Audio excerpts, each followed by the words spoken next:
Sausages.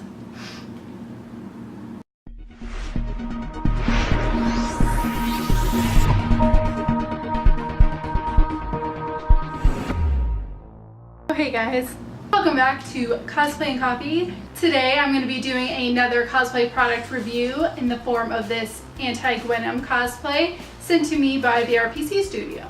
Anti-Gwenom is just a gender-bent version of Anti-Venom, which is just another version of Venom, which is just Eddie Brock, who is played by Topher Grace in Spider-Man 3.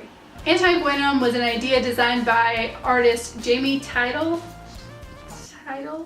Sorry if I'm saying that wrong. Who I love, by the way. Here I have this Alice art piece right here.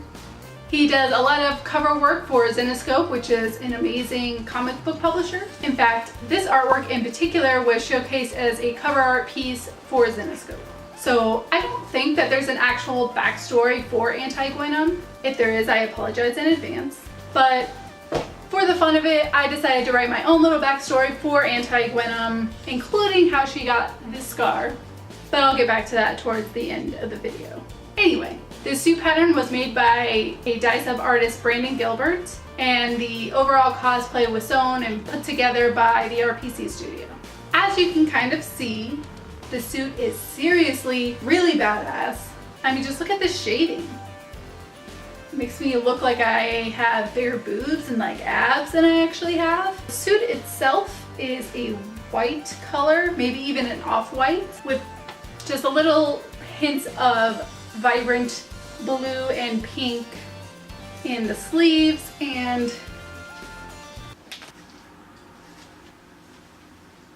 oh my gosh, and in the hood. The suit again was designed by artist Brandon Gilbert. There are several dye-sub artists like Brandon who you can purchase suit patterns from, but I'm not gonna lie, I'm a little bit biased because Brandon Gilbert's designs are my absolute favorite. He just has a ton of different options. I swear he comes up with like 2 a week. Like one of his newer ones is Captain Marvel and I need it. And just overall, he seems like a really cool guy. Actually, Brandon even let me interview him for cosplayandcoffee.com about his work, so you can read up on that in the description below.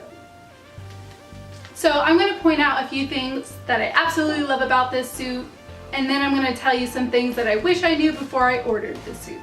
My favorite part is just the overall design. It's just such a unique piece. I mean, just look at these claws.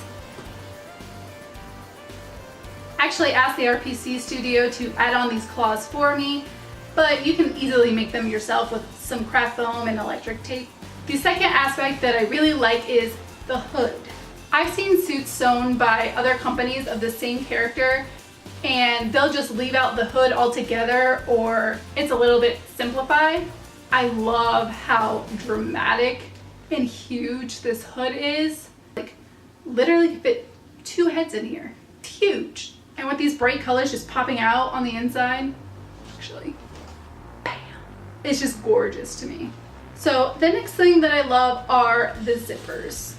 They are tiny, which might make it harder to grasp for some people, but this makes the zippers more difficult to see. They're actually labeled as invisible zippers. So it kind of gives the illusion that maybe you were attacked by venom, which caused the symbiote to bond to your entire body. It also just gives this whole suit a seamless look, which, by the way, I recommend getting the U-shaped zipper in the back as opposed to the vertical zipper. Yes, it does make it a little bit harder to put on and you might need some help with it, but the vertical zipper shoots straight down the back, so it goes straight down the Spider-Man symbol or design and just ruins the whole thing. So get the U-shaped zipper. The next thing that I highly, highly recommend getting with the mask is the face shell and the detachable lenses. So mine are the magnetic detachable kind.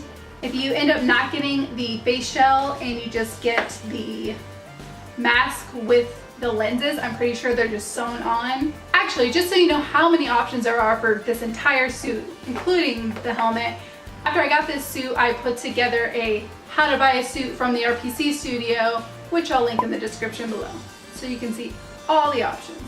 But the face shell is something I really recommend. If you just get the mask and pull it over your face, it's going to make it really hard to breathe. And likewise, if you get the mask with the lenses, then you won't be able to remove the lenses and it won't be as comfortable. Plus, you can use the face shell for any of your other spider suits. So jumping off of that, let's move on to the things that I wish I knew before I ordered this suit. The first thing is I wish that I had known that the RPC studio had already had this Anti-Gwenom design on their website so that I didn't have to spend $40 on the pattern off of Brandon Gilbert's website, because I didn't need it apparently. But I guess I just contributed to the cause. But yeah, then there was the face shell. I actually didn't know that I was getting this, but I am so glad I have it. It just ties the whole thing together, makes it look more realistic, and makes it way easier to breathe, which is important even for Zimbio.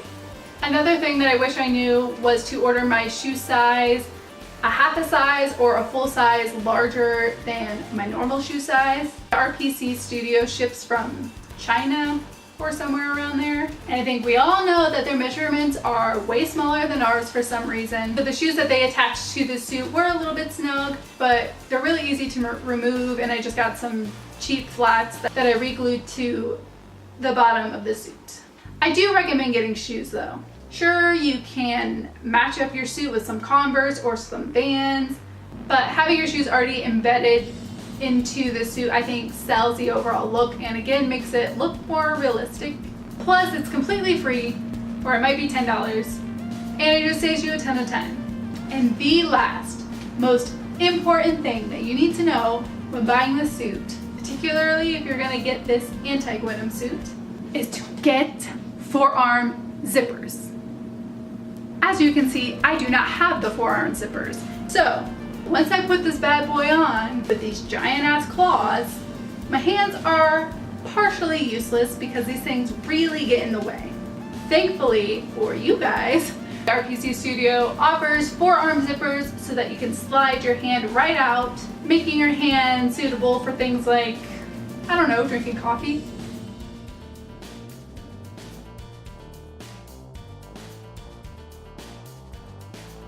More than likely, you've heard of the RPC studio. About 99.9% of cosplayers with the Spider-Man suit have gotten theirs from the RPC studio. But I'm sure many of you are wondering if it's worth the price if you can go and buy a $40 suit design from Brandon Gilbert and then pay another company to sew and put together the suit for you at a much cheaper price.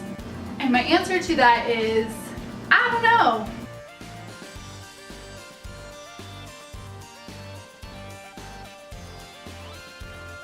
But honestly, the RPC studio was the only custom suit maker that I felt comfortable to use. They're definitely the most highly represented company when it comes to this sort of cosplay. And honestly, between their service in general and the overall options that you have in the construction of your suit, I think just make the price worth it. Plus, the fabric is definitely not cheap. It's stretchy and comfortable, and I'm really not that afraid of spilling coffee on it. As promised, I also have an original Anti-Gwenom backstory, which is included in the cosplay supply link down below, where I have also included a 1-minute makeup tutorial on this Anti-Gwenom scar look. So just make sure to subscribe because my channel is awesome. You might also want to hit that little bell button while you're down there and like this video if you found this review helpful and you would like me to do more of these. And that's it, guys. Cheers, guys, and I'll see you next time.